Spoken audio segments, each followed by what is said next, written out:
En la última sesión estábamos resolviendo la indeterminación estática y vimos algunos ejercicios. Eh, También como parte de la indeterminación estática está en aquellos equipos donde uno los fabrica así a temperatura ambiente, supongamos 20 grados Celsius, pero estos tienen que trabajar en unas temperaturas distintas. Y sabemos que los materiales se dilatan con el calor y con el frío se contraen. Entonces, si alguien le impide que se contraigan o se dilaten libremente, indudablemente que iban a generar esfuerzo. Eso es lo que vamos a ver ahora. ¿Qué esfuerzos se generan, cierto? Que son eh, inducidos térmicamente. Por favor, me confirman qué lámina tienen ustedes presente.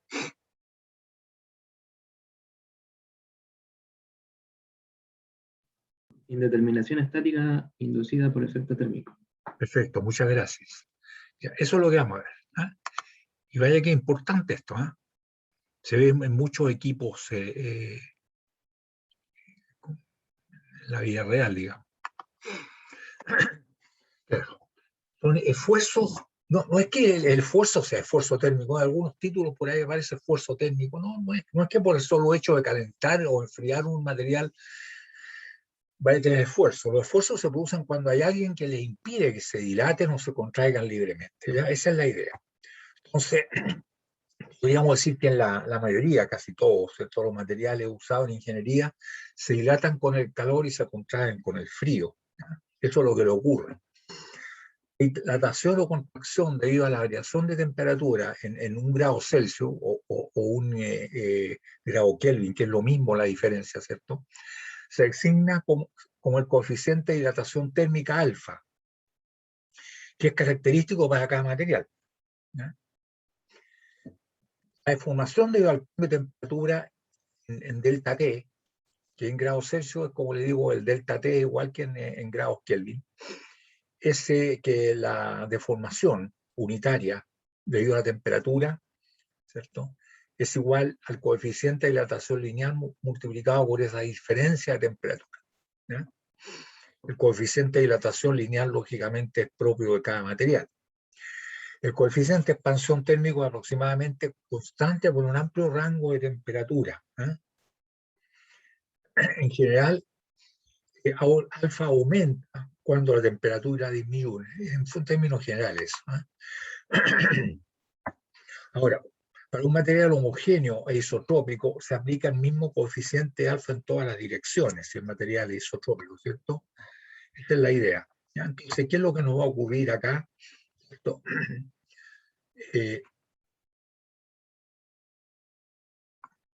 Tenemos acá un problema para graficar estos conceptos que están aquí. Tenemos una barra, fíjense bien, tiene un diámetro conocido, 25 milímetros, que está empotrada en ambos extremos, en la distancia de 1 metro. Y nos piden determinar el esfuerzo que se induce al elevar la temperatura de 20 grados a 80 grados Celsius, vale decir, el delta T va a ser de 60 grados Celsius. Habría que aclarar que la barra está empotrada en ambos extremos, pero no tiene esfuerzo. Está sin esfuerzo. Nadie la está comprimiendo, nadie la está traccionando. Entonces, ahí en adelante cambia la temperatura de 20 grados a 80 grados. ¿Ya? Entonces, la pregunta primera que yo le hago, ¿creen ustedes, jóvenes, que quedan los esfuerzos que se inducen en la barra? ¿Será tracción o será compresión? Se aumenta la temperatura y estas dos paredes están fijas, nadie las mueve, son rígidas. ¿Eh? ¿Qué esfuerzo adquiere la barra? ¿Tracción o compresión o nada? Compresión. Compresión. Sí, porque va a Efectivamente, tender a dilatarse. claro, la barra quiere dilatarse, quiere aumentar de largo, tiene un largo L sub 0 que son igual a 1 metro, y quiere dilatarse, pero la pared se lo impide, de manera que la pared está comprimiendo a la barra. Si por el contrario problema fuera distinto. Si yo vengo con nitrógeno líquido y le tiro arriba, ¿cierto? Que alcanza temperatura de menos 180 grados Celsius, una cosa así, la barra va a querer contraerse, pero el anclaje que hay aquí en la pared, porque está empotrada, ¿cierto?, le impide contraerse. Entonces, en ese caso, la barra queda sometida a Hay atracción. atracción, correcto. Entonces, eso es lo que queremos estudiar. ¿Cuál es el esfuerzo? Porque en una de esas, el esfuerzo podría sobrepasar el esfuerzo admisible. Entonces, empieza, o el esfuerzo máximo antes de que falle, ¿cierto? Entonces, por eso que es interesante poder determinar los esfuerzos que se inducen, porque hay muchos elementos, tal como le digo yo, que se fabrican a 20 grados Celsius, pero tienen que estar trabajando a temperaturas elevadas o temperaturas muy bajas. Entonces, hay esfuerzos que se inducen cuando hay alguien que le impide dilatarse libremente. El tratamiento de esto es sencillo. Nosotros podríamos pensar, a ver, ¿qué pasa si no existe, por ejemplo, la pared derecha y se calienta en 60 grados, ¿cierto? Aumenta la temperatura, significa que esto va a crecer, aumenta por la dilatación química, ¿cierto? Hasta ahí llega en este momento, parte de aquí, esto no se mueve, pero acá se está, y si no existe la pared, esto se va a dilatar desde aquí hasta acá. Y ese es el delta L térmico, lo que está aquí. Y eso lo usamos calcular. El delta L, cierto térmico, es el coeficiente alfa por delta T y por L sub 0, por el largo original. Entonces eso es lo que crece, ¿ah? Pero sabemos que no crece porque la pared se... Entonces, ¿qué es lo que ocurre? Es como si acá, como que existe la pared, y empuja esto desde aquí, de esta posición, hasta esta, que es la original. O sea, realmente hay una fuerza, que no sabemos cuánto es, que comprime esto, lo comprime. Entonces, ese es el problema que nosotros tendríamos que desarrollar. Ustedes se fijan, en este caso, y solamente en este caso, ¿ah?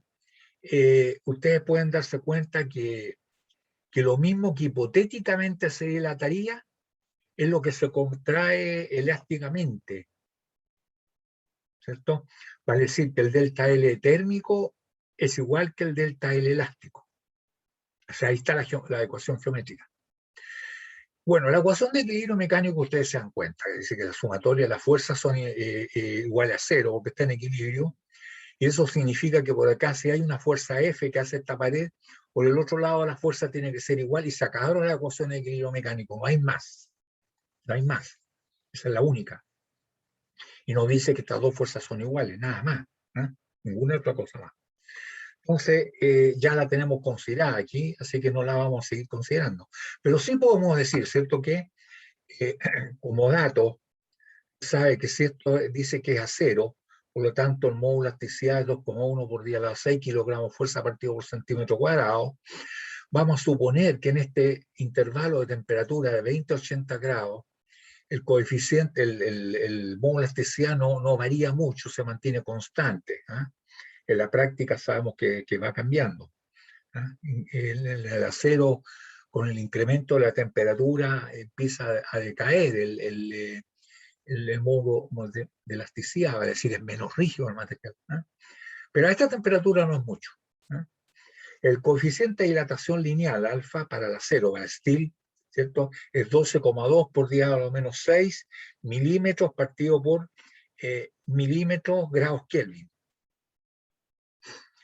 Y el delta T sabemos que va a ser 60 grados Celsius, que son igual que 60 grados Kelvin. Acuérdense que son iguales las escalas, lo único que están corridas en 273 grados, los grados Celsius con los grados Kelvin. Pero los delta L son iguales, así que no hay problema, ¿ya? Entonces nosotros podríamos decir, bueno, el coeficiente, lo que aumenta, ¿cierto? Lo que aumenta el tamaño, el largo, el delta T, ¿cierto?, que está marcado acá, acotado. Se me escapa el ratón aquí, ¿eh? El delta T, aparece el ratón.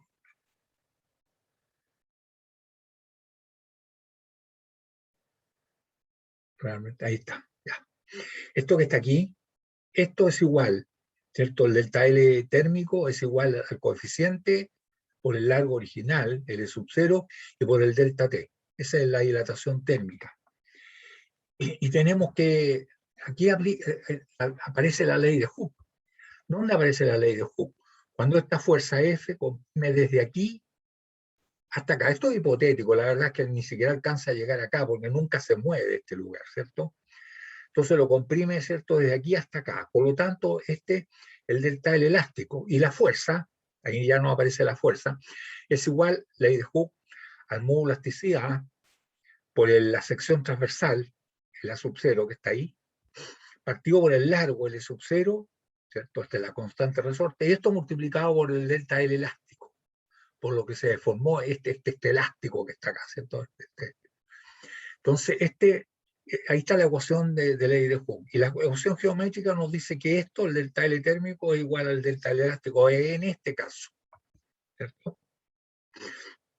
Y sabemos que el esfuerzo sigma es igual a esa fuerza partido por la sub 0, ¿cierto? Por lo tanto, va a ser igual a E partido por L sub 0, ¿cierto? Lo que está acá, multiplicando por la sub 0, y alfa por L sub 0 y por delta T. Entonces, eso va a ser el esfuerzo. Ahí podemos simplificar por el... ¿Sí? Solo para este caso, ¿el delta L elástico va a ser igual al delta L térmico? ¿O siempre se va a cumplir esa? No, es solamente para este caso. Enseguida vamos a ver un problema que me obligan a colocarlo para que no quede la idea de que son iguales. No, en este caso, porque ahí se ve geométricamente, lo mismo que hipotéticamente se dilataría térmicamente es lo que se contrae elásticamente, ¿cierto? Son iguales los delta L. Lo mismo que hipotéticamente se dilataría térmicamente es lo que se contrae, ¿cierto? Térmicamente lo que se contrae elásticamente, por ley de Hooke. Solamente en este caso. Enseguida vamos a ver otro donde vamos a ver que no son iguales, ¿ya? Tenemos entonces que ahí nosotros podríamos simplificar por L sub 0 y nos queda que el esfuerzo que se genera, más llamado esfuerzo térmico, de repente en algunos textos es inducido térmicamente, pero no es esfuerzo por el solo hecho de calentar o enfriar la pieza, es igual al módulo de elasticidad por alfa, ¿cierto? Y por delta T, simplificado el L sub 0, ¿ya? Y este es el esfuerzo, ¿cierto?, que va a hacer en tracción cuando aumenta la temperatura y va a ser en compresión, perdón, va a ser en compresión si aumenta la temperatura y va a ser en tracción si disminuye la temperatura, ¿ya? Es bastante simple, jóvenes, y eso hay que considerarlo en el mundo real, ¿cierto? Mire, cuando cambia la temperatura ocurre esto, ¿eh? Ocurren estos fenómenos, ¿ya? Yo me acuerdo cuando instalaron la planta de ventanas 1, la de 115 megawatts, en ventanas, era una sola, ahora tiene un montón de centrales térmicas, a carbón. Estaban armando porque se compró todo el equipo a Alemania, pero la estructura lógicamente se hacía acá en Chile, que es lo que se acostumbraba, ¿cierto? Y había maestranzas acá capaces de trabajar con los aceros, en fin. Y había un fenómeno. Hay un fenómeno que ocurría con esto de la temperatura. Llegaban y estaban soldando los tubos, ya los tubos. Ustedes saben que una caldera es como una tetera, pero con tubos, así que son los que se calientan y por dentro va el agua, que se transforma en vapor. Entonces había que soldar los tubos a los colectores donde llegan todo el vapor, ¿eh? Y acá contrataron lógicamente para eso a Alemania. Ahora, para la estructura lo hacían los chilenos, pero llegaban cuando estaban soldando, ¿cierto? Empezaban a romperse la soldadura. Entonces dijeron, lo que pasa es que nuestros soldadores chilenos son malos. Entonces contratemos a los mismos alemanes que están soldando los tubos que nos sueldan la estructura. Y contrataron a los soldadores alemanes, lógicamente con mejor tecnología y todo, y los tubos, las estructuras se seguía quebrando. Entonces el problema ahí, ¿cierto?, no era la calidad del soldador, que eran tan buenos uno como los otros, sino que era el efecto, ¿cierto?, de que esto se calienta y después se comienza a enfriar, y ahí se producen esfuerzos de manera que podrían sobrepasar los esfuerzos límite capaces de aguantar del cordón de soldadura y se rompían. Eso es lo que ocurría. Entonces, ¿qué es lo que se hace en la práctica? No se suelda todo. Se sueldan partes, ¿cierto? Y módulos, y el resto, los módulos se unen entre sí mediante pernos, de manera que tenga la posibilidad de algún deslizamiento, ¿cierto? Si el material se quiere mover por los cambios de temperatura. Todo eso es importantísimo. Y eso ocurre en la estructura. Si ustedes van a la gran minería del cobre, a las centrales termoeléctricas, ¿cómo se llama? Construcciones más o menos grandes, se van a dar cuenta que las uniones son mediante pernos, son ensaladas de pernos y conjuntos de pernos que las unen, no está todo soldado, porque si no ocurre el fenómeno que les acabo de decir. Consulta, muchachos. Si no, vemos inmediatamente el otro problema, esto que también es similar, pero en este caso no coincide. Que el delta L térmico sea igual que el delta L elástico. Fíjense que aquí tenemos dos barras que están en celeste, la barra A y la barra B, que tienen su sección y tienen su largo, son de su material, qué sé yo, conocido, con su sigma elástico conocido, con su coeficiente de dilatación lineal, en fin. Y aquí están unidas, ¿cierto?, mediante un pasador liso en A y en B, con un cuerpo absolutamente rígido, que puede bascular en torno a O, que aquí hay una oreja anclada, ¿cierto?, en la que este punto no se mueve. O sea, hay dos cosas importantes. Este punto no se mueve y este cuerpo girará todo lo que quieran, pero no se deforma. Es absolutamente rígido. Entonces, si en esta posición, tal como lo estamos viendo nosotros, no tienen esfuerzo ni la barra A ni la barra B, eso significa que nosotros podemos sacar los pasadores y colocar los pasadores y le vamos a chuntar al hoyo inmediatamente. Si usted era con alguna tensión, al retirar el pasador, el hoyo se va a correr, ¿cierto? Y no le vamos a chuntar a la siguiente. ¿Eh? Entonces, si no tienen esfuerzo ni la barra A ni la barra B, la pregunta es, ¿qué ocurrirá si incrementamos la temperatura en delta T? Así, antes de partir con el problema, jóvenes, incrementamos la temperatura en delta T y en este momento, así tal como lo vemos, no hay esfuerzo en estas barras, lo que nos interesa, y si incrementa la temperatura, díganme ustedes qué le va a pasar a la barra A y qué le va a pasar a la barra B. Están en tracción, quedan en compresión. En este momento, antes de que cambie la temperatura, tienen cero esfuerzo. Entonces, ¿qué pasa si aumenta la temperatura de T, donde no tiene esfuerzo, a T más delta T? ¿Qué creen ustedes que les pasa a las barras?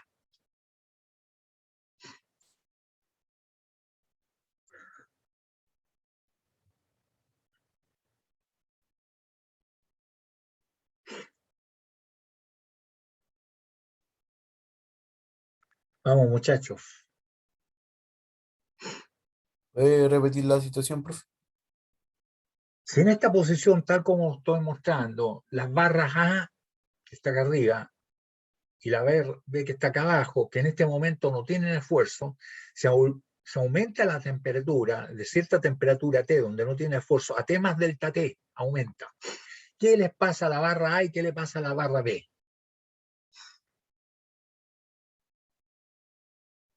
¿Compresión? Compresión.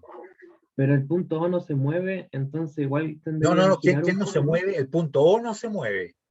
Sí, el punto O no se mueve. Pero Claro, entonces el cuerpo igual giraría como porque se tienden a necesariamente estirar. va a girar. Sí, porque Necesariamente va a girar. La única posibilidad más fácil de entender que no giraría es si la barra A fuera exactamente igual a la barra B, del mismo material, del mismo diámetro, el mismo largo, y que O estuviera justo en la mitad.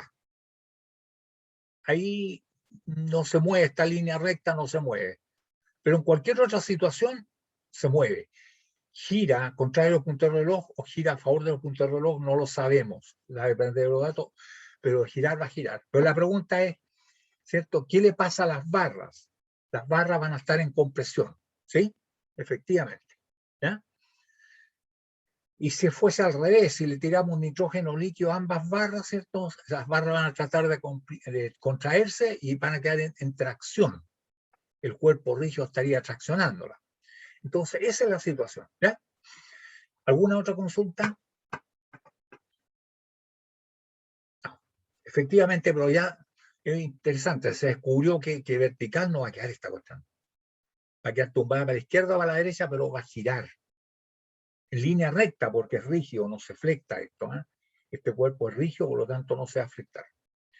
Entonces, los datos de esto, ¿qué serían? Los datos serían que se conoce de A, S sub A, que es la sección transversal, el modo de elasticidad de A, el sigma de fluencia de A, hasta donde se comporta elásticamente, y el coeficiente de dilatación de A.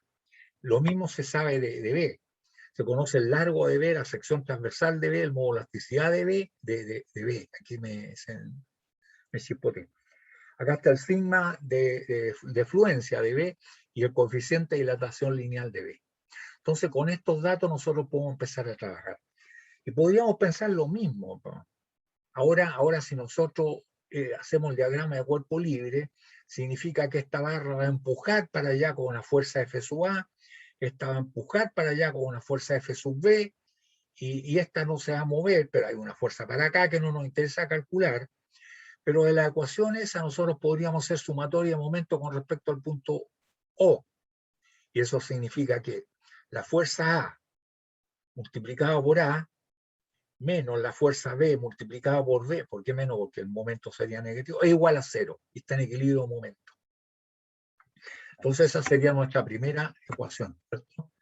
Sumatoria de momento con respecto a este punto, ¿cierto? Con respecto al punto O, con respecto al punto O debe ser igual a 0. Vale decir que la fuerza esta, con que está comprimida la barra A, que empuja acá para allá, empuja F sub A, por la distancia A, menos, ¿cierto? La fuerza B, el momento que hace la fuerza B, que esta está en compresión también, lo están comprimiendo, pero esta actúa sobre este cuerpo macizo hacia la izquierda, F sub B por B, ¿cierto? La suma de esto debe ser igual a 0, ¿eh? ¿Cierto? Una es positiva y la otra es negativa. Y esta es la única ecuación de equilibrio mecánico. No vamos a decir sumatoria, fuerza en dirección X igual a 0, porque ahí vamos a meter al baile, vamos a sacar la fuerza que está aquí y no nos interesa. Así que esta sería la única ecuación que tenemos de equilibrio mecánico. Y ahora vamos con las ecuaciones de dilatación térmica. Bueno, aquí tendremos la ecuación de lo que se deforme, ¿cierto? La ley de Hooke. Dice la ley, aplicando la ley de Hooke, suponiendo que las dos se van a deformar elásticamente, nosotros diríamos que F sub A es igual a E sub A por S sub A partido por L sub A multiplicado por delta L elástico de A. Esta es la deformación elástica. Análogamente, ¿cierto? La fuerza B con que empuja esta barra a este nudo y con que se ve comprimida la barra, es igual a E sub B por S sub B, la sección transversal, partido por L sub B, multiplicado por el delta L elástico de B. Ley de Hooke para las dos. Bueno, pues hay que comprobar si acaso está dentro de la ley de Hooke o se ha salido, ¿cierto? Y bueno, y ahora viene la parte geométrica. La parte geométrica, que es la que siempre le digo yo que más cuesta. Y aquí es donde nosotros vamos a suponer, jóvenes, la línea recta sigue siendo recta. Pero fíjense usted acá. Vamos a suponer lo mismo que en antes. Vamos a suponer que no existe el cuerpo macizo. Entonces la barra A, por efecto del cambio de temperatura, en rojo, tal como está ahí, va desde aquí, aumenta el largo hasta acá.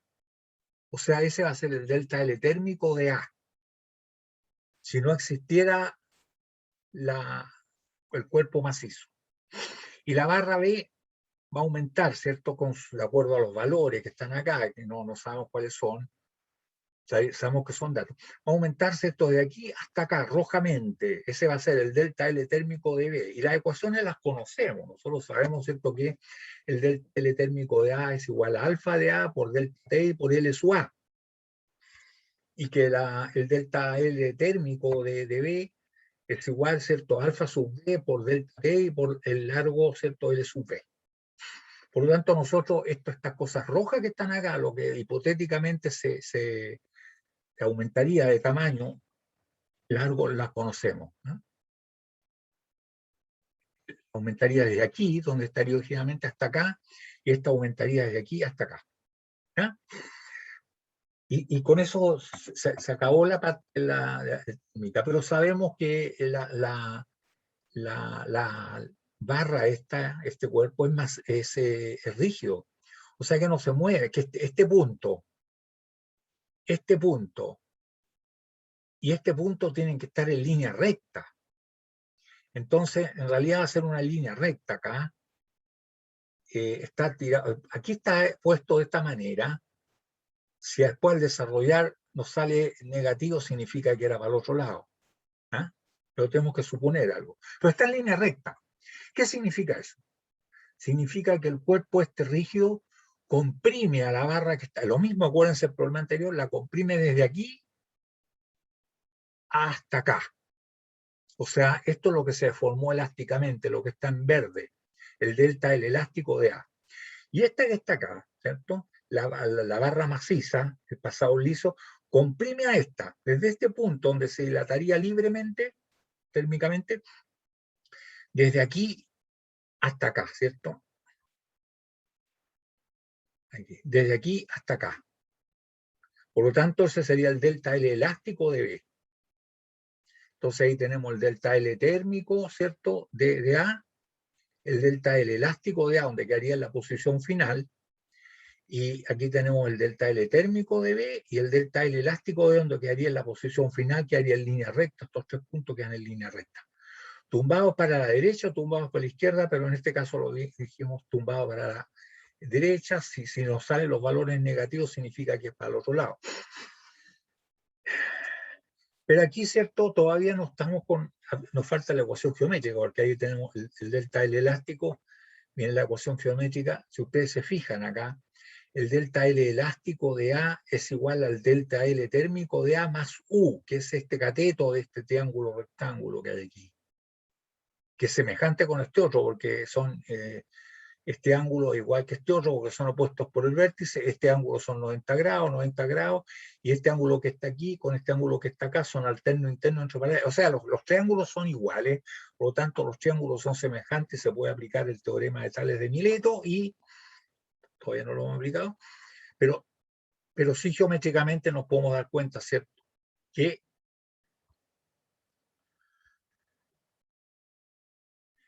delta L elástico de A es igual al delta L térmico de A más U.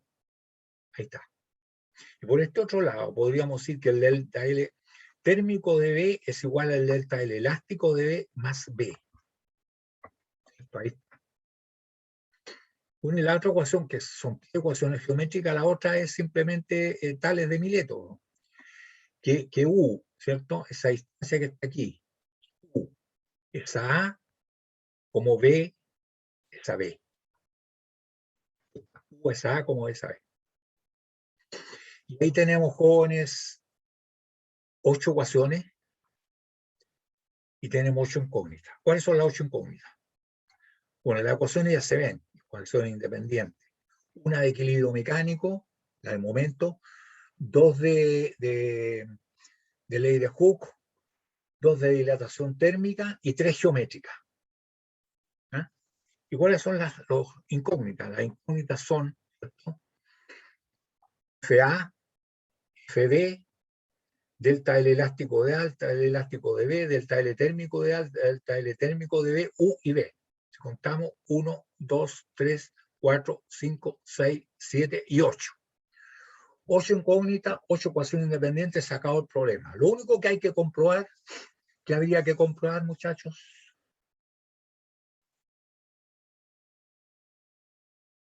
Si no se superan los los límites elásticos, límites ¿cierto? elásticos. Que son válidas las leyes de Hooke, ¿ya? Efectivamente, entonces hay que comprobarlo. ¿Ah? Pero si ustedes se fijan, aquí ya se ve que el delta L elástico de cada barra no es igual al delta L térmico. ¿Ah? ¿Se fijan? A diferencia del otro problema. Este problema siempre lo planteo solamente por ese objetivo, ¿eh? Para que no quede la idea, ya siempre el delta L térmico va a ser el delta L. No, va a depender de la geometría, hay que meter la geometría, ¿ya? Consultas.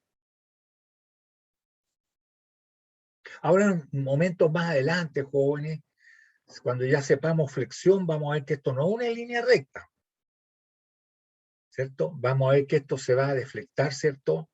Por la compresión, se va a deflectar así, o sea, no sea una línea recta, sino que hacer una cosa así, curva para allá, así,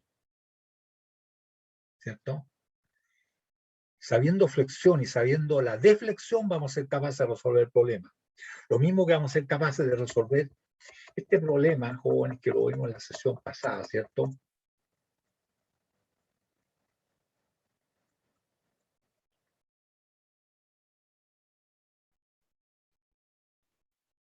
Este problema nosotros aquí supusimos que este es un cuerpo con un módulo de elasticidad tan grande y tan macizo que absolutamente rígido, que el punto A, B y C se mantiene en línea recta. Pero en la práctica, no, algo se van a deformar. No lo metimos aquí porque no sabemos flexión. Entonces supusimos que esto era una línea recta, ¿eh? Que es lo que nos permitió, ¿cierto?, resolver este problema. ¿Eh? Allí. ¿Eh? Después vamos a ver, no, a ver ya, esta cuestión se va a deflectar así. Entonces, siendo capaces de calcular lo que se deflecta por efecto de la flexión, vamos a ser capaces de, claro, la geometría se complica, pero vamos a ser capaces de resolver esos problemas, ¿eh?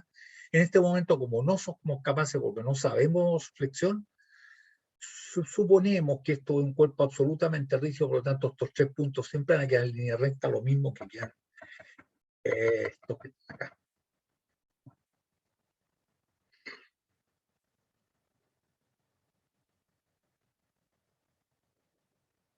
Estos 3 puntos. Entonces, con ese pequeño truco, nosotros fuimos capaces de resolver el problema. ¿Alguna consulta, muchachos?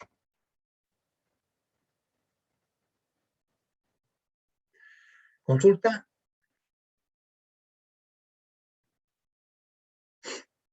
Bien. Entonces, terminamos el capítulo este del efecto térmico y pasamos a otro tema bien interesante porque se ve mucho en las empresas, ¿cierto? Tambores de pared delgada. Tenemos en las plantas de procesos recipientes que están soportando presión interior, presión exterior, y tenemos que ser capaces de resolver cuáles son los problemas, los esfuerzos que se están generando producto de la presión. ¿Ah? La presión que puede ser interior o podría ser eventualmente exterior. Compartir pantalla aquí, ¿cierto?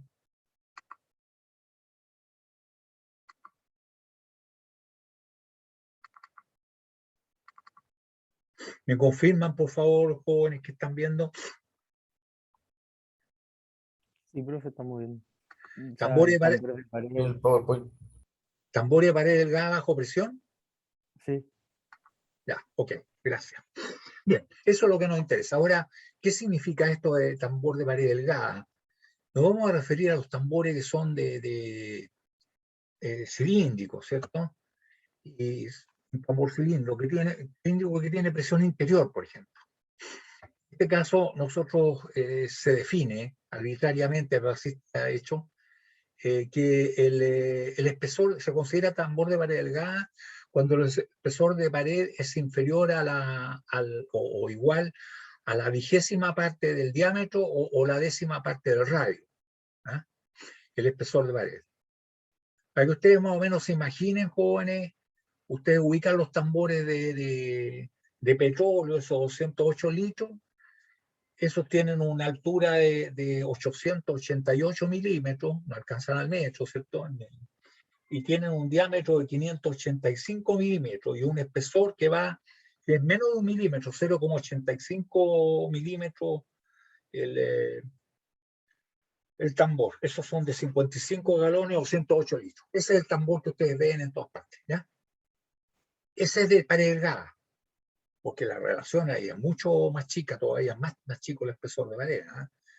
Entonces es bastante grosero, diría yo, al decir de pared delgada, pero así se trata.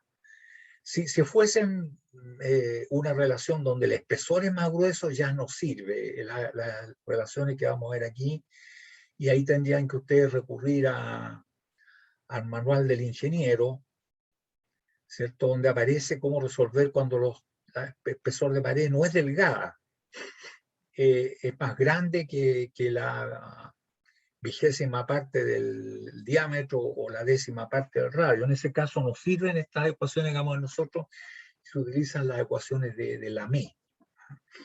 Bueno, pero veamos este caso, donde prácticamente es muy delgadita la pared y cómo se puede calcular los esfuerzos interiormente, ¿ya? El tambor de 208 litros, jóvenes, es de pared delgada.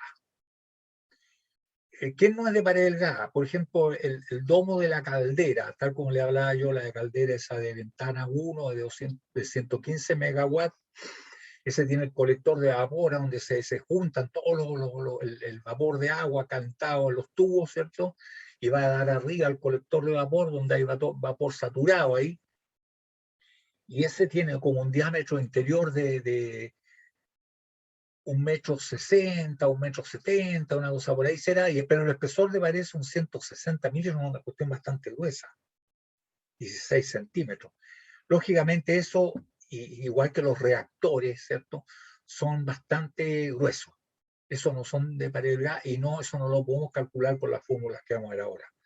Acá tenemos nuestro modesto tarro, ¿cierto? Este tarro o algo parecido, como los equipos que hay en las plantas de proceso, donde meten productos, los calientan, los revuelven, los mezclan, en fin, ¿ya? Entonces, y además de eso están a presión y con temperatura. Eso es lo que vamos a ver ahora. Entonces tenemos, jóvenes, que es la idea. Ahí está nuestro tambor, ¿cierto? Y hay presión interior, dice que hay presión interior. Ahí está el diámetro, que se ve el diámetro interior, ¿no? ¿Cierto? Y aquí está el espesor de pared. ¿Ah? Entonces aquí, jóvenes, cuando uno le mete acá presión interior, se generan esfuerzos que tratan de que se rompa esto axialmente, así, que se rompa a lo largo, que esté el esfuerzo que está aquí, el sigma sub teta. Y también se generan esfuerzos que tenderían a romper esto así como circularmente, y se separan las dos partes así. Entonces ahí estarían lo que se llama universalmente, el sigma sub teta, y el sigma sub phi. Por sentimiento profundo nomás, jóvenes, todavía no tienen ningún argumento, tal vez semejanza con algo. ¿Cuál de los dos creen ustedes que es más grande?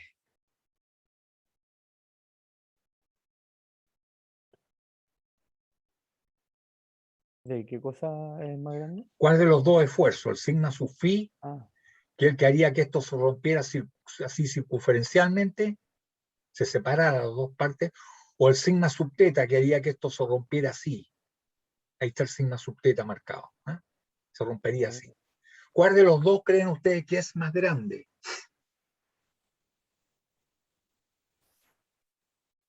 puede ser el primero que dijo, el de radial. Sigma sub phi. El sigma sub Sigma phi, sub phi. el que haría que esto se separara así, se rompiera así, ¿eso es? Sí, yo Sí, opino lo mismo. sí, ese. Ya. ¿Ustedes alguna vez, jóvenes, se han preparado hot dog? Sí, ¿Qué es lo que hacen? Agarran la vienesa, que es un tambor de pared delgada, y la tiran a la olla con el agua hirviendo. El agua caliente comienza a dilatar el producto que hay adentro, entonces está claro que hay presión interior, ¿cierto? ¿Está bien? sí, sí. Entonces, cuando ustedes se ponen a conversar mientras se toman la cerveza, se le olvida que está la cuestión en la olla, pues se sobrepasa la temperatura y se rompen las vienesas. ¿Cómo se rompen las vienesas, muchachos? ¿Se rompen así debido al sigma sub teta o se rompen así debido al sigma sub phi? Respecto al sigma sub teta. Sub teta, pues, se rajan a lo largo. Entonces está claro, de acuerdo a la teoría de la vienesa, jóvenes, que el sigma sub teta es más grande que el sigma sub phi. ¿Sí? ¿Está bien? Y esto ocurre, ¿ah? Las cañerías, ¿cierto? Cuando se rompen las matrices, por ahí se rompen de esa manera, hacia lo largo, así aquí, ¿ah? De esta forma. así se rompen. Bien, veamos entonces, calculémoslo ahora, ¿ya? En forma ya analítica, vamos a ver, ¿ya? Entonces, para resolver este problema, jóvenes, hay que hacer lo que sabemos hacer, diagrama de cuerpo libre. Si nosotros cortamos esto en dos partes, ¿cierto? Que se llaman, esto es lo que se llama en español una caña, por lo tanto, esto es una media caña. Una media caña. Esta media caña, jóvenes, va a estar tan en equilibrio como está el resto del tarro. Por lo tanto, ante la acción de la presión que va actuando para abajo, la presión actúa perpendicular a la pared. Pero sabemos que de acuerdo al señor Pascal, la fuerza en una determinada dirección que hace la presión va a ser igual a la presión multiplicada por el área proyectada. Y el área proyectada de esto es un rectángulo, ¿cierto? ¿De acuerdo a Pascal? Ese rectángulo que está ahí. Y ese rectángulo tiene como dimensión, ¿cierto? El diámetro por un lado y el largo por el otro. ¿Ah? Entonces la fuerza, porque fíjense que aquí todas las componentes de la fuerza, las componentes horizontales se van a anular, ¿cierto? Las que van para allá con las de acá, pero las verticales se van sumando a lo largo de todo esto, las componentes verticales. Y eso, de acuerdo al señor Pascal, es igual a la presión multiplicada por el área proyectada. Y esa es la fuerza F sub Y, podríamos decir. Ahora, esta media caña está en equilibrio porque acá, como le hemos separado, le hemos quitado la parte de arriba, hay que reemplazarla por lo que hace. Hace una fuerza chiquitita ubicada en cada unidad de sección resistente, ¿cierto? Así, de manera que la suma de todas estas fuerzas chiquititas es igual que esta fuerza grande, está en equilibrio. Y esta fuerza chiquitita es nuestro sigma sub teta. Por lo tanto, haciendo equilibrio mecánico nomás aquí, ¿cierto? Nosotros diríamos que las fuerzas que van para arriba, que es la suma de todas estas chiquititas, que es llegar a multiplicar el esfuerzo sigma sub teta, multiplicarlo por el área. Y el área vale dos veces, porque dos veces el espesor por el largo. Entonces, esa es la fuerza que va hacia arriba. Es dos veces el espesor por el largo multiplicado por el esfuerzo sigma sub teta. Y la fuerza que va para abajo es P por D y por L, porque esta es la superficie proyectada para abajo, esta que está en naranja, y esta es la presión. Entonces nosotros, como equilibrio mecánico, sabemos que lo que va para arriba es igual que lo que va para abajo, por lo tanto hay equilibrio, las fuerzas son cero y nos queda ¿qué? El sigma, igualando eso, entonces, el sigma sub teta va a ser igual a la fuerza F sub I partido por, ¿cierto? Por el esfuerzo, ¿cierto? Porque el esfuerzo multiplicado por 2T y por L es la fuerza para arriba, ¿cierto? Y la que va para abajo, la presión, ¿cierto? Por D y dividido por el área, que es 2T y L. ¿Cuánto nos queda esto? Aquí se simplifica por L y nos queda que es P por D partido por 2 veces T. Ese es el esfuerzo que rompe la vienesa. Y es absolutamente lógico. Más presión aumenta el esfuerzo. Más diámetro también aumenta, ¿cierto? Por eso que los ductos que llegan cuestiones con mucha presión no son de mucho diámetro. Y claro, a medida que aumenta el espesor, disminuye el esfuerzo, ¿cierto? Pero no puede aumentar mucho porque si no ya nos salimos de que es la menor que la décima parte del radio o la 20ª parte del diámetro. Entonces ahí tenemos nosotros el esfuerzo que le vamos a llamar sigma sub teta de esfuerzo circunferencial. ¿Ah? ¿Y cómo se obtuvo? Se obtuvo, como sabemos hacerlo, con el diagrama cuerpo libre por equilibrio mecánico.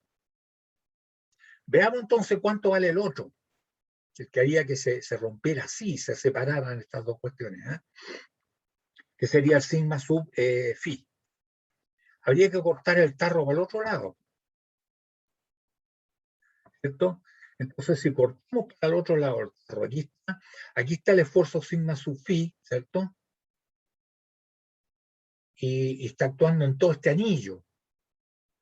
Y la fuerza esta, ¿cierto? Está en la presión por el área, pero el área proyectada es a su X que el área basal, ¿cierto? Entonces nosotros sabemos que si multiplicamos el esfuerzo por este anillo, por el área del anillo, es igual que la fuerza esta acá, que es igual a la presión multiplicada por el área proyectada. Ahora, el anillo, como es de espesor delgado, da lo mismo que multiplicar el perímetro. Fíjense bien, estas aproximaciones se utilizan mucho en ingeniería. En vez de estar sacando el círculo grande menos el círculo chico, se saca el perímetro nomás y se multiplica por el espesor. Entonces, ¿qué tenemos? Tenemos que el área proyectada a su X es igual a pi por d cuadrado cuartos, ¿cierto? Tenemos entonces que la fuerza F sub X es igual a la presión multiplicada por el área proyectada, ¿ya?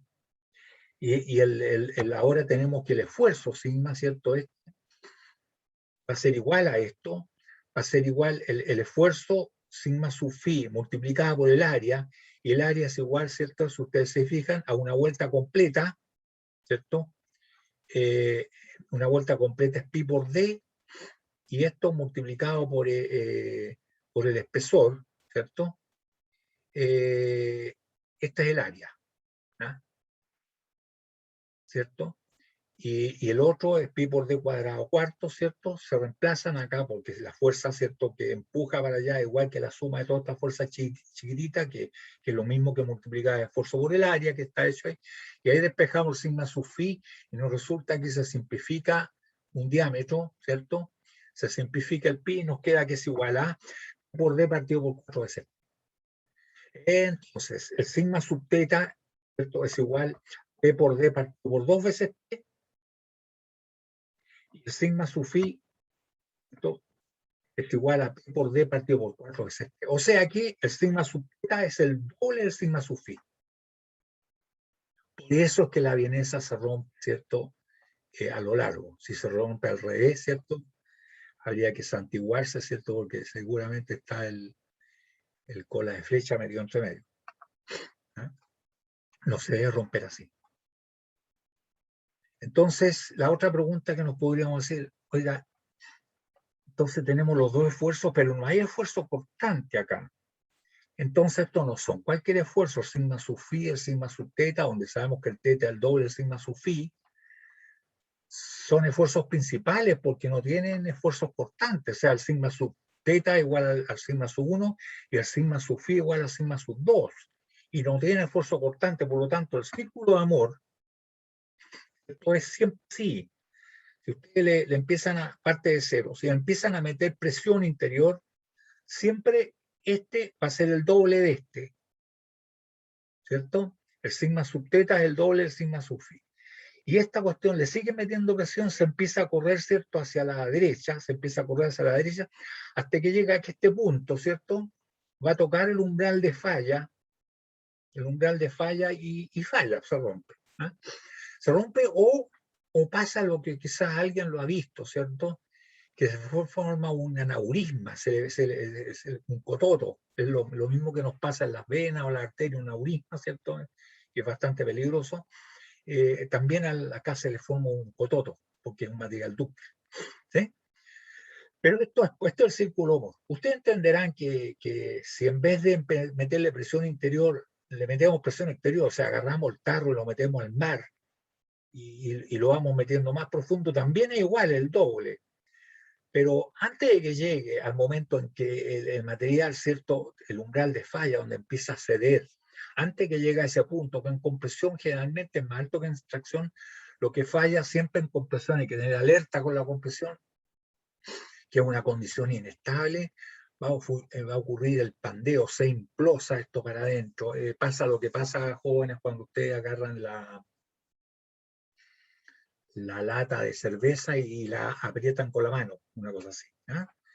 Entonces, mucho antes de que empiece a chorrear, a fluir el material, que falle por fluencia, va a ocurrir la inestabilidad, ¿cierto?, elástica, llamada el pandeo.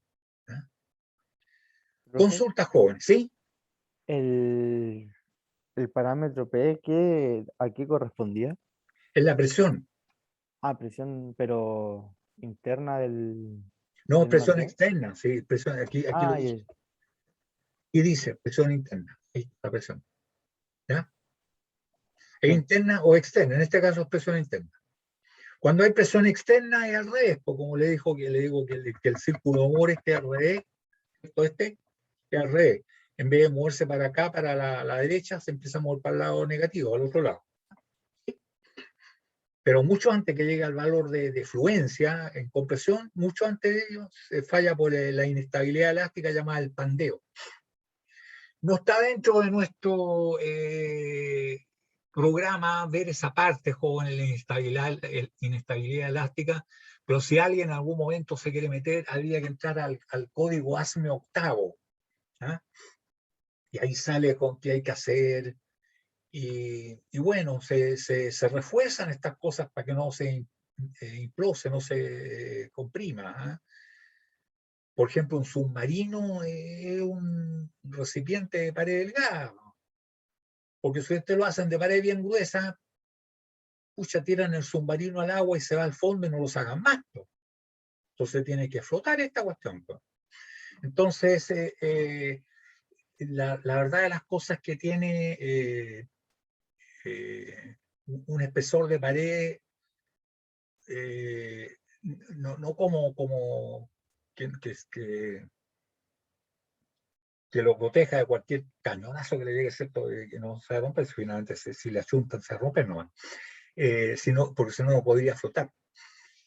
Y ocurre entonces que, tal como ocurre en recipientes de plantas de procesos, cuando hay presión exterior, porque a veces está el tarro jóvenes y por fuera tiene una camisa calefactora, porque tiene un producto que hay que calentarlo, y revolverlo, y mezclarlo, en fin. Entonces, cuando hay una camisa calefactora que tiene presión, para el tarro mismo, donde tiene el producto, tiene una presión exterior. Entonces, si es de pared delgada, se va a implosar. Entonces, para que eso no ocurra, jóvenes, se le coloca unos anillos de rigidez circunferencial, que además de servir como baffles para que el fluido térmico no entre por un lado y salga rápidamente por otro, sino que existe el intercambio del calor, ¿cierto? Además de eso, sirven como anillos de rigidez que impiden que se implose. Y en los submarinos llevan esos anillos que se llaman las cuadernas, son lógicamente formas como circulares los submarinos. Entonces, si el submarino no llevara eso, se baja a 200 metros, se chuparía más adentro. Entonces, tiene estos anillos que son los que soportan la compresión. ¿Ya? Y lo mismo, y fíjense que yo le hablaba de los tarros de 208 litros. Los tarros de 208 litros, si ustedes se fijan, tienen unos rodones. Esos rodones no son para que, circunferencialmente, para que las personas que lo transportan metan sus deditos ahí, no se los vayan. No, sirven para eso también, sí. Sino que esos son los anillos de rigidez circunferencial hechos de la propia lata, que la hojalata es de 0,85 milímetros, no alcanza a ser 1 milímetro en el espesor de la pared. Son para que, porque estas cuestiones no las tratan con mucha delicadeza, ya que los tiran nomás, ¿cierto? Los tiran sobre un neumático y en fin, pero me los tratan bastante mal. Entonces, para que no les ocurra, ¿cierto? Al recibir la presión exterior, que se deformen, ¿cierto? Y para eso tienen esos anillos de rigidez circunferencial. ¿Ah? Esos que en las plantas de proceso son verdaderas vigas circulares, anulares, ¿cierto? Que ayudan a soportar la presión exterior. ¿Ah? Ahora, visto estos jóvenes, ustedes se preguntarán, bueno, ¿qué pasa si el tarro, en vez de ser cilíndrico, es esférico? Si fuese esférico, el desarrollo sería exactamente igual que esto. Lo único, que cualquier corte que le peguemos, pasando por el ecuador, va a cortar en dos hemisferios cuya área proyectada, ¿cierto? Va a ser siempre la misma. Va a ser siempre la misma. Entonces, si el área proyectada va a ser siempre la misma, la fuerza va a ser siempre la misma, en cualquier parte, y si la fuerza es siempre la misma y la sección resistente siempre va a ser un anillo en una esfera, nosotros diríamos entonces que el sigma sub phi y el sigma sub teta en una esfera son iguales. Iguales. Siempre cualquier que le pegue un esto diametralmente opuesto, siempre nos vamos a ver esta figura. Entonces, a ver, ya, y el área proyectada allá hay en un círculo, ¿cierto? En un círculo. y esta otra es un anillo, siempre el mismo anillo, el mismo círculo, el mismo anillo. Por lo tanto, el esfuerzo es igual. Y esto sería el sigma sub phi, pero el sigma sub teta es igual. Por lo tanto, es una esfera, ¿cierto? Ahí está, ¿cierto? Cuánto es la presión multiplicada por el área proyectada, ¿cierto? Y tenemos nuevamente, aparece el sigma sub phi, y el sigma sub t es igual, perpendicularmente igual. O sea, en este caso, el sigma sub phi es igual a sigma sub t igual a p por d partido por 4 veces t. Entonces yo le hago la pregunta, jóvenes. Dos tarros del mismo diámetro, del mismo espesor. ¿Quién aguanta más presión? ¿Un tarro cilíndrico o un tarro esférico? Tienen el mismo diámetro y tienen el mismo espesor. ¿Quién? Aguantan la misma presión. ¿Ah? Aguantarían la misma presión, ¿no? No, no. ¿El esférico? El esférico aguanta el doble que el cilíndrico, ¿cierto? Porque el esférico siempre va a ser P por D partido por 4 veces T. En cambio, el cilíndrico tiene el sigma sub teta que es P por D partido por 2 veces T. Entonces ese va a alcanzar, ¿cierto? El cilíndrico alcanza el umbral de falla antes que el esférico. Entonces, jóvenes, si ustedes quieren almacenar algo a mucha presión, esférico. Esférico.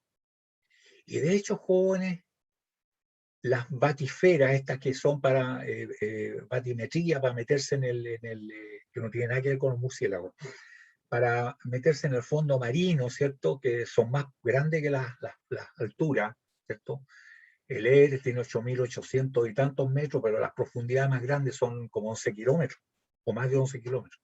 Entonces, más profundo, las profundidades más que la altura del Himalaya, ¿no?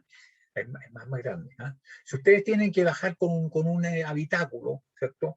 ¿Cómo lo harían ustedes? ¿Lo harían esférico o lo harían cilíndrico?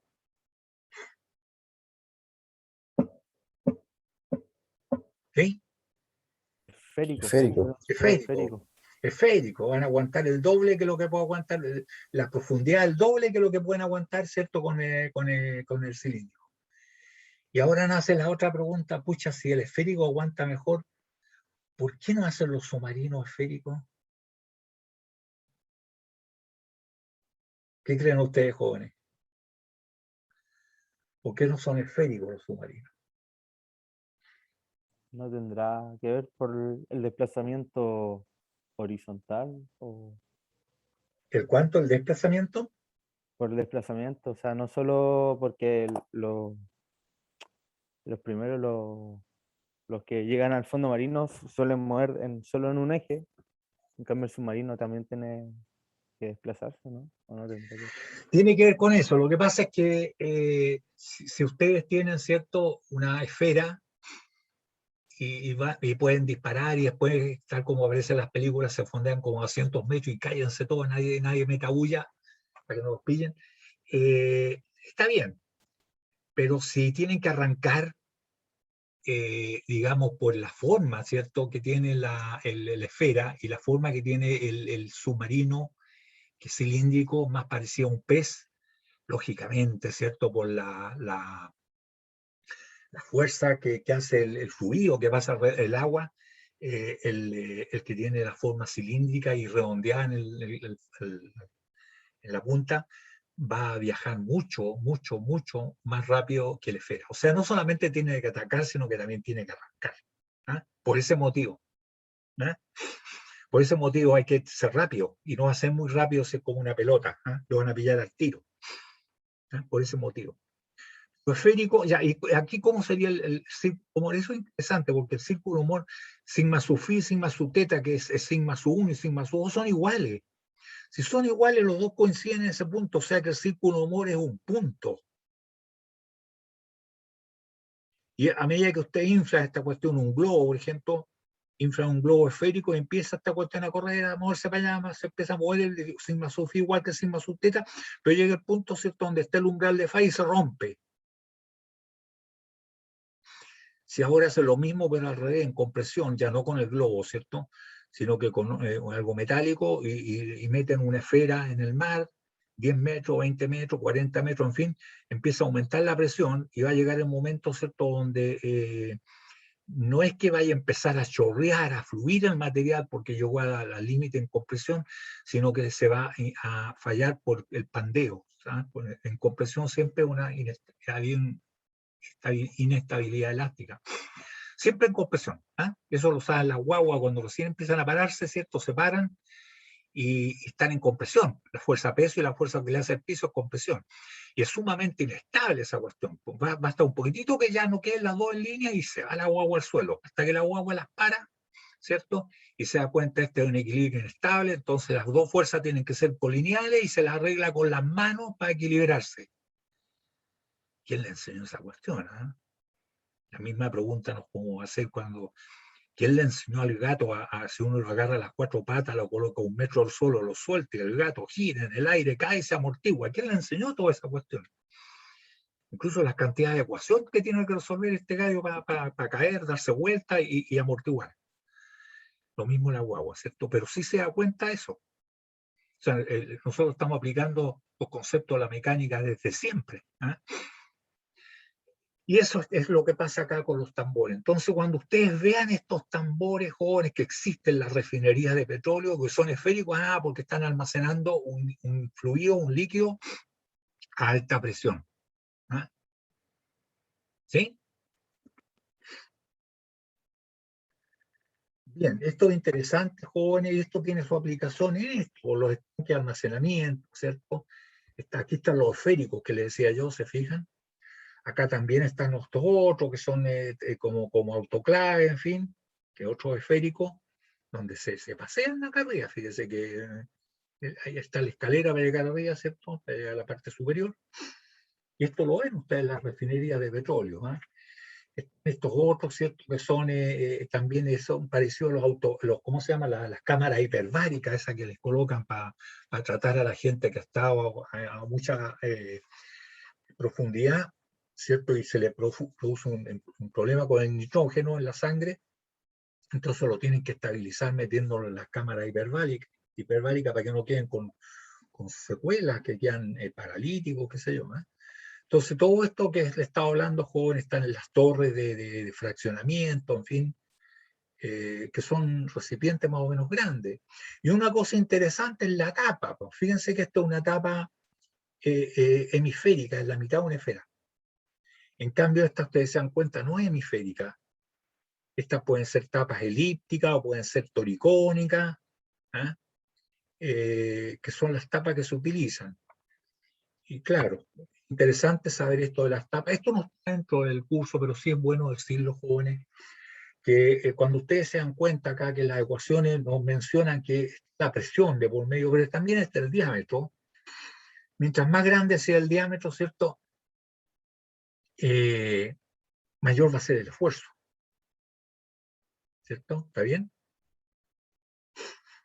Claro, los esfuerzos que se generan, ¿cierto? La presión con el diámetro, o sea, lo que nos conviene, ¿cierto? Es que los radios, igual que el diámetro, ¿cierto? No sean tan extremadamente grandes. Entonces la tapa tiene que ver con esto. A medida que el radio es más grande, los esfuerzos que se hagan son más grandes. De manera que cuando estamos hablando de las tapas jóvenes, aquí, esta tapa, que es la plana, que es la más mala de todas, un radio acá, ¿cierto?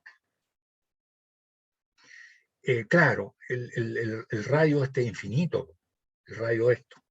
¿Ah? Y además de eso, aquí hay una concentración de fuerza, o sea que esta tapa es la más mala. Esta no es como para soportar prácticamente nada con compresión.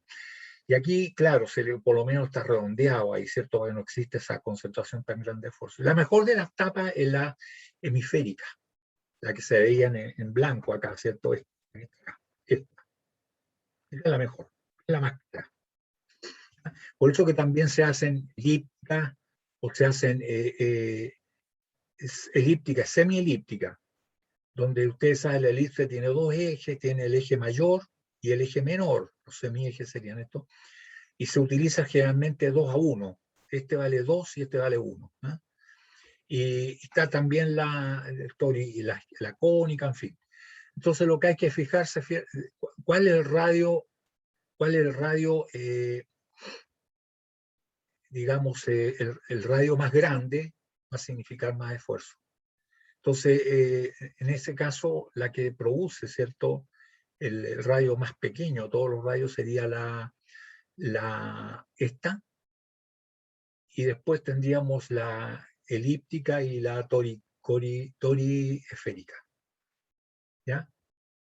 Que se hacen por partes, no se hacen en una sola plancha. Pero eso tiene que ver con nuestra ecuación. Bien, pues. Acá tenemos un problema, jóvenes, muy interesante que no lo vamos a alcanzar a hacer por el tiempo, pero ustedes se fijan, este es un estanque de almacenamiento de petróleo que tiene como 22 metros de diámetro y tiene una altura de 10 metros. Para hacer esta cuestión, hay que pensar que aquí lo que debe soportar es la presión, porque esto está venteado al aire, es la presión de la columna de líquido nomás, ¿cierto? Y nosotros sabemos que la presión es directamente proporcional a la profundidad, o sea, la presión más grande está aquí, y es linealmente la distribución de la presión por el líquido que está dentro.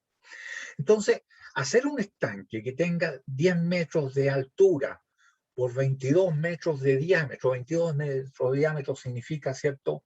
Es el diámetro multiplicado por 3, son 66, son como 70 metros de largo. No existe la plancha en el mundo que tenga 10 metros de ancho por 70 metros de largo.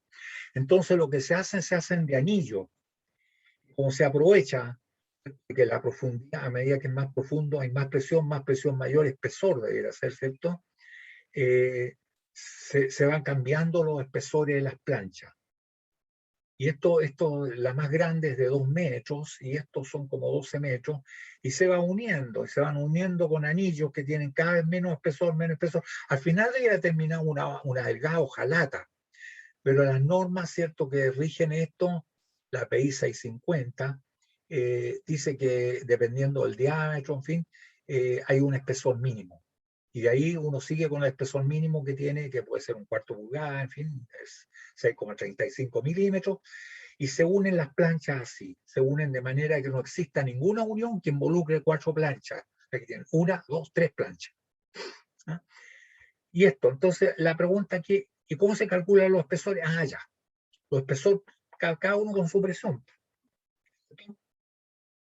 Tenemos, cierto, que un sigma admisible es de 800 kilogramos si se utiliza una 3724, que es un acero ordinario, pero buen, soldable, bien.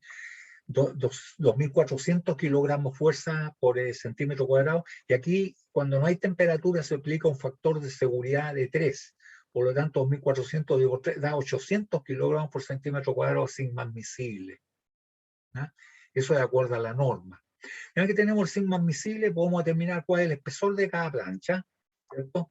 Porque nosotros tenemos que el gamma del petróleo es menor que el gamma del agua, y en el diseño, cuando hay algo, un fluido, que tenga un gamma más chico que el agua, el peso específico menor que el agua, se utiliza el gamma del agua. ¿Cuánto es el agua? 1. ¿Ah? 1 el gamma del agua. 1 kilogramo por decímetro cúbico, o 1 gramo por centímetro cúbico, o 1 tonelada por metro cúbico. Se utiliza el gamma del agua. Entonces, ¿cierto? Utilizamos eso, y así es la distribución de la presión. O sea que la plancha, esta la última, está soportando la presión P sub 5, son 5 planchas. Esta soporta P sub 4, esta soporta P sub 3, la más grande. Esta P sub 2 y esta P sub 1. Por lo tanto, nosotros, conociendo las presiones, ¿cierto?, podemos decir, ocupar la misma fórmula, el gamma, la fórmula. El sigma sub θ, que trata de romper esto como la vienesa, ¿cierto? Así, es igual a P por D partido por 2 veces T. Por lo tanto, si el sigma es igual al sigma admisible, 800 kilogramos, nosotros podemos despejar el espesor T. Pero primero tenemos que averiguar cuánto es la presión. Y la presión, ¿cierto? Tenemos que es igual a gamma por la profundidad, partiendo de aquí para abajo la profundidad, ¿cierto? Y tendríamos entonces que ahí está la fórmula en que se calcula el espesor, se despeja acá, es P por D partido por 2 veces sigma admisible. Y la presión es gamma por A por Y, y ahí está el diámetro. Esta es la fórmula. O sea que lo hay que va cambiando la presión. Solamente la presión. P1 es gamma por A, P2 gamma por 2A, P3 es gamma por 3A, y esta P4 es gamma por 4A, y este es gamma por 5A, o por H, que es la total. De manera que tendríamos nosotros, ¿cierto?, la presión para cada una, lo reemplazamos en esta forma y podemos determinar cada uno de los espesores, ¿cierto? Ahí este su 1 nos da 1,375 por 10 a la menos 3 por Y, por la profundidad, y ahí está, eso nos da 0,275 centímetros, o sea, 2,75 milímetros, es demasiado delgada. Esa ya hay que meterle por lo menos un cuarto pulgada, 6,35 milímetros, ¿cierto? Y así sucesivamente nos da 0,5 centímetros, como media pulgada, un poquito más de media pulgada. No, pues no alcanza 55. 5,5, sí, es menos de un cuarto pulgada.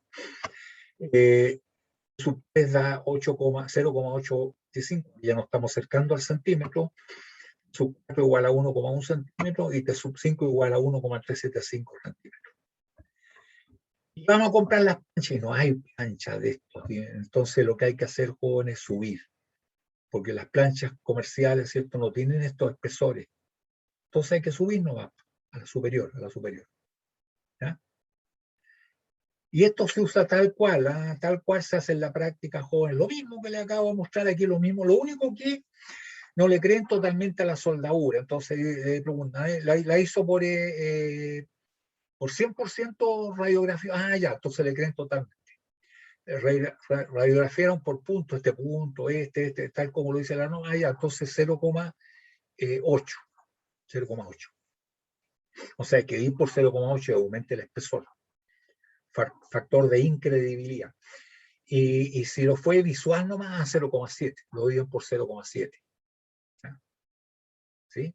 Y así es como se determina, jóvenes, tal cual como se hace. Si ustedes van a la norma PI 650, van a ver que esto mismo que acabo de explicar yo acá es como se hace en la vida real. Bien, pues jóvenes, nos pilló el tiempo. Yo me excedí en 5 minutos, les pido disculpas, pero quería terminar el tema que es encachado, es bonito, es interesante, ¿cierto? Y algo como que nos vamos a tocar afuera en el mundo real, ¿eh? Consulta, por si acaso.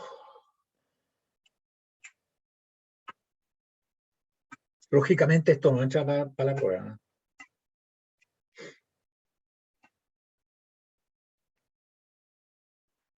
Consulta, Profe, jóvenes. ¿cuál es la última parte de la materia que entra en la prueba? La última parte que vimos fue hasta la indeterminación estática. ¿Eh? Problema Ok. sencillo, no muy complicado, donde tengan que ver esto, el efecto térmico no entra. Lo que vimos ahora no, pero lo que vimos hasta la última clase sí, eso sí que entra, ¿ya? ¿Estaríamos bien? Acuérdense, jóvenes, que se les da la oportunidad de partir un cuarto para las 8, vale decir a las 7:45, ¿ya? A esa hora yo ya muestro la prueba para que empiecen a trabajar. Y tienen que traer tablas, ¿cierto? Eso se permite, ¿ya? Formulario, desde luego, ¿ya? Bien, pues, nos vemos entonces el martes. El martes Hola, 12, profe. ya, jóvenes, hasta luego. Que Chao, estén chao, nos bien. vemos. Chao, que estén bien.